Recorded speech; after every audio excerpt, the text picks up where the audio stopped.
สวัสดีท่านผู้ชมสบายดีพี่น้องพอปายเบิร์ดสุกูสุคนพี่น้องจ๋าบรรยากาศรอบดึกตอน2 ทุ่มกว่าอากาศหนาวมื้อนี้แห้งกับหนาวคักเย็นกลางคืนกับลมเด้ลมแห้งกลางเว้นก็จนบ่มีหอดแสงแดดเนาะหนาวเสียงลมเด้พี่น้องน่ะปาดลมทางนี้พากันดังไพ่พิงกันเสียงลมท่านผู้ชมลมแห้งคัก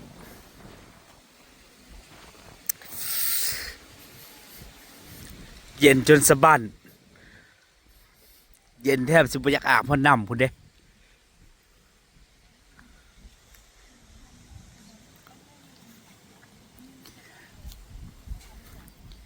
ปาดพักกันมาปิ้งย่างหยังนี่เฮ้อบ่ทำปิ้งย่างหยังลูกชิ้นปิ้งย่างลูกชิ้นหนาวปานนี้ยังมานั่งตากลมอยู่สวัสดีจ้าสวัสดียามเย็นนะคะได้อะไรกินย่างลูกชิ้นบ่เอามันมาหมกแหม่มันก็ซื้อไว้2 โลจากผู้ใดย้ายไป1บ่หรือไปใส่เขาว่าสิเอามาหมกทั้งมันเหลืองมันม่วงแหม่ยังบ่ทันได้กินซ้ำไปหาเบิ่งก็บ่เห็นว่าสิเอามาหมกไฟอยู่เอากินยังทำเดี๋ยวนี้เหรอต้มในมักเดือยหนาวพากันกินข้าวกันยังเคยเห็นติ๊บข้าวตั้งอยู่นี่เฮ้อน้องไก่เข้ากับทอดไอ้ทอดน้องไก่ชิ้นทำไมปิ้งกินแม่ปิ้งยังปิ้งเองปิ้งสมัยตะกี้ยามหนาวเนี่ยผิงไผ่มกในมะขามเนาะอันนี้พากันย่างลูกชิ้นพะนะ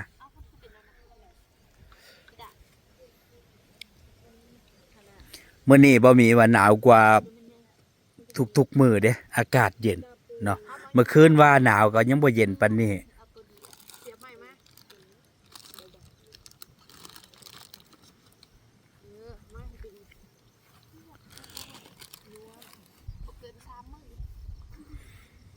หนาวคัก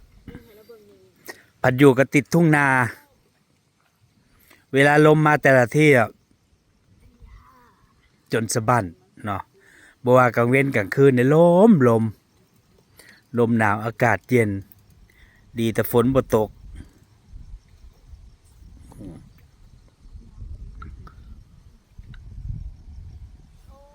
คุณยายเนี่ยเขานอนตั้งแต่6 โมงพุ่นน่ะแล้วหนาวคันเราอาบน้ำตั้งแต่3-4 โมงพุ่นเด้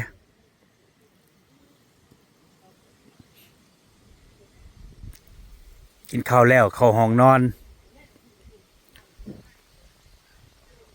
กินข้าวแต่เว้นพุ่นกินข้าวตั้งแต่6 โมงมื้อนี้ก็ลมเนี่ยบ่แม่นว่าสิลมแต่กลางเว้นเด้พี่น้องกลางคืนก็ลมแห้งเบิ่งแน่เสียงลมน่ะเจ้า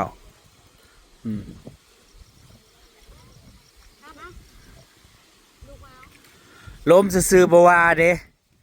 ผู้ใดอยู่ใกล้ถนนหนทางขี้ฝุ่นง่ายง่องสาวแสงน่ะโดนเต็ม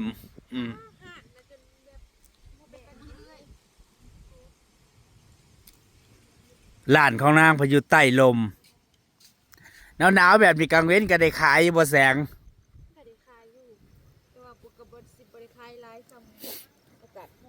ก็ตามสภาพอากาศพี่น้องถ้าเป็นช่วงหนาวๆก็บางมื้อนะก็ได้ขายแค่แก้วเดียวก็มีเด้เนาะ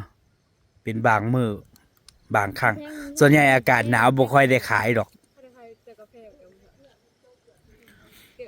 ถ้าเป็นอากาศร้อนก็สิได้ขายดีอยู่แก้วเดียวอีนิดอีกมีเจ้ามีแก้วเดียวโพดโพ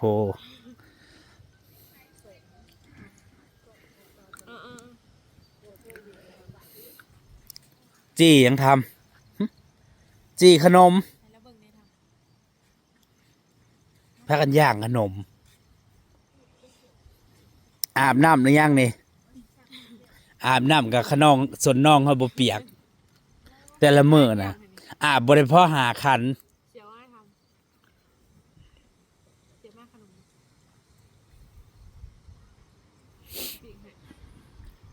เสียงลมพี่น้อง ลมมาเป็นหัวเป็นบาทอยู่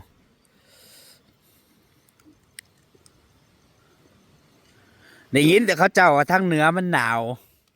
อยู่บ้านเบาหมีก็หนาวเหือนนี่พี่น้องจ้าเนาะแต่สู่ทั้งประเทศนอกบ่ได้ทั้งประเทศนอกนี่ก็หนัก เข้าพวกมีหิมะตก หิมะตก เขาก็อยู่ได้ เนาะจนบ่เห็นหลังคาบ้าน ขนาดบ้านเฮาแค่17-18 องศายังอยู่ยาก สิไปอยวนติดลบคือเขาเจ้าเนี่ยสงสัยบ่ได้อาบน้ำเป็นเดือนอยู่ค่อยว่าเนาะทำแต่ส่วนใหญ่เขาเจ้าก็บ่ได้ซักเสื้อผ้าได้ยามหนาวเนี่ย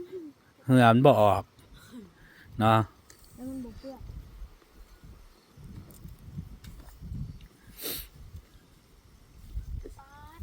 แต่ว่านอนอยู่บ้านปูนมันก็อุ่นอยู่ ถ้าเถียงนาคือของยายรุ่นอย่างสี่นะหนาวตุ่มพรม2-3 พื้นพุ่นน่ะ มันโล่งเลยลมมันพัดมันเข่าเนาะตามซอกตามหลืบ ถ้าเป็นบ้านปูนมันอุ่นมันบ่มีอากาศเข่าเนาะเข่าในห้องก็ตุ่มโพมสบาย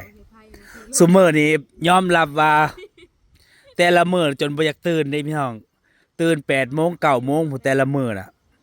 มันหนาวเลยอากาศมันเย็นแล้วบ่อยากลุกมื้อเช้านี่ค่อยตื่น9 โมงก็ตื่นแต่7-8 โมงพุ่นแหละแต่บ่ยอมลุกมันหนาวแหม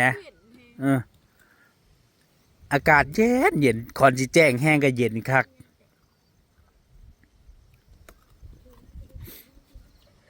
อากาศหนาวแบบนี้เขาเอาไปสอนน่ะได้กุ้งไปบ่ทำ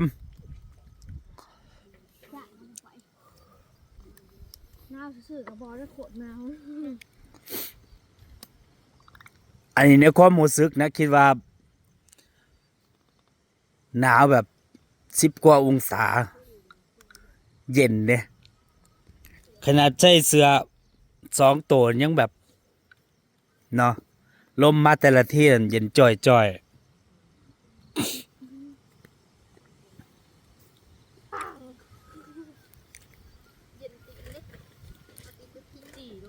พากันกินอิ่มแล้วพี่น้องเพิ่นปิ้งลูกชิ้นต้มลูกเดือย อะไรล่ะ ยายรุ่นอันเก็บลูกเดือยต้มเคยกินบ่ลูกเดือยเอามาต้มแหมนี่เอามาต้มลูกชิ้นนะจ๊ะ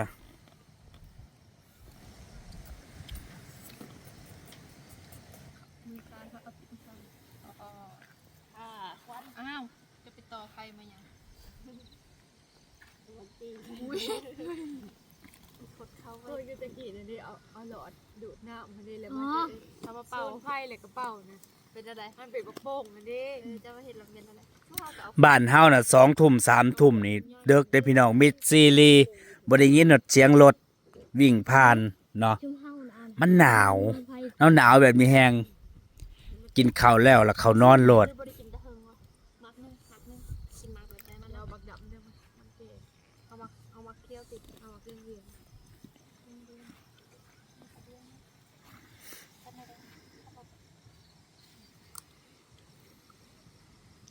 ลมก็มาเป็นหัวอยู่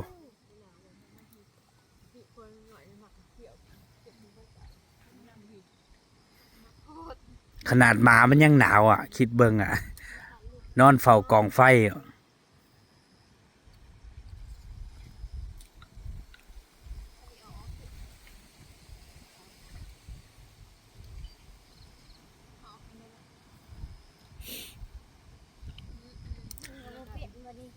พัดอยู่ใกล้ทุ่งนาแบบนี้นะลมมันแบบโดนเต็มเด้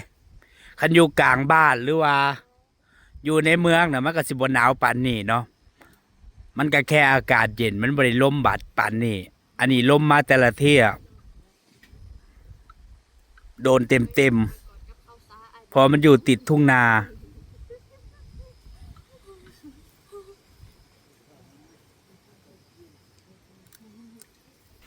โพดโพลมเด้อ้าวยายบุญแล้วยังเบิ่งหนังอยู่ ยังบ่ทันนอน คุณยายนะว่าแต่ค่ำแล้วนอนเราได้อากาศหนาวแบบนี้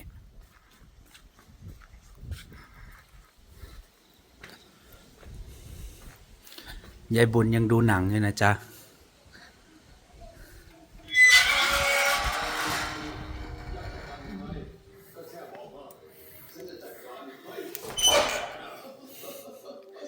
บ่หนาวปะยายบุญฮะคือมานั่งกอดเอิกอยู่บ่คือบ่มาหาผ้าห่มมาตุ่มแหม่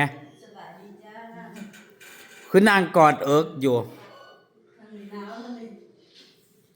ขณะแต่ว่าเข้ามาด้านในนี่อุ่นพี่น้องเพราะว่าปูนน่ะมันเก็บความอุ่นไว้เนาะกลางเว้นน่ะและอีกอย่างลมมันบ่เข้าเนาะมันก็หนาวธรรมดาแต่บ่ได้หนาวแห้งคือด้านนอกแต่ด้านนอกแล้วเย็นแบบอาบน้ำนี่เหมือนกับเอาน้ำแข็งมาแช่เลยเนาะแต่อยู่ทั้งบ้านบ่มีส่วนใหญ่ก็เขาเจ้าก็บ่มีเครื่องทำน้ำอุ่นเด้เพราะว่าใส่น้ำบาดาลน่ะมันใส่เครื่องทำน้ำอุ่นบ่ได้บ่เกินปีหนึงมันเสียโลดเพราะมันเป็นหินปูนเกาะเนาะขนาดถังน้ำที่เขาเปิดน้ำใส่ซุมื้อนี้หินปูนเกาะเต็มอยู่คันสิอาบน้ำอุ่นก็มีแต่ต้มใส่หม้อหนึ่งอาบแต่ซุมื้อนี้เขาก็บ่ค่อยต้มดอกเนาะนอกจากผู้เฒ่าก็อาศัยเปิดน้ำบาดาลเขาเปิดใหม่มันก็สิอุ่นๆอยู่เนาะมันสิบ่เย็นถ้าว่าน้ำในแท่งหรือว่าในถังเนี่ยอาบแทบบ่ได้พุ่นแหละมันเย็นซ้ำก็เอาน้ำแช่น้ำแข็งเนาะอยู่ด้านนอกเย็นคักพอมันลมคุณยายนี่แฮงเขานอนเรียบร้อยอยู่ในห้องพุ่นซุมื้อนี่พัดลมบ่เคยได้เปิดดอกเนาะไปหาพรมมาตุ่มไปบนหนาวก็ดีมานั่งคุดกดโจดอยู่นอนบ่นอนได้นอนอยู่ก็นอนนั่งมีค่าหลายแสน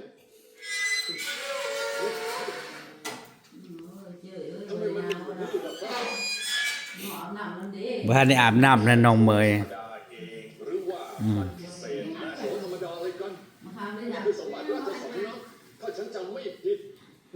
ไปนั่งพิงไพ่ตากลมอยู่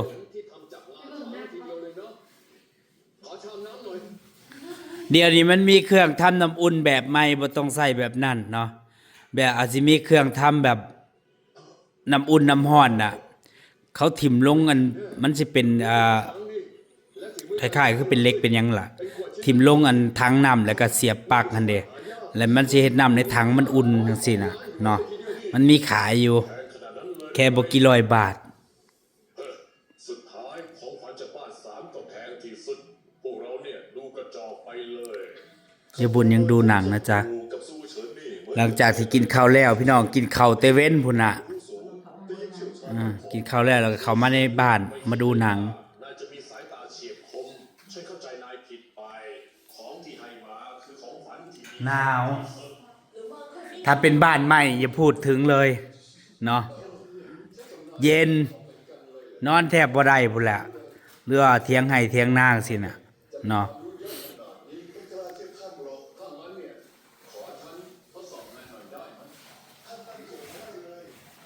ป้าโทรไปน้องออกมาด้านนอกอ่ะเสียงลม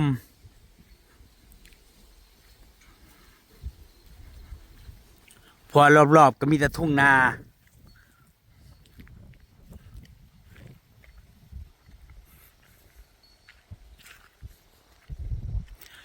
พี่น้องจ๋ามาเนี่ยก็สิขอเก็บภาพบรรยากาศในเพียงเท่านี้ขอบคุณทุกกำลังใจ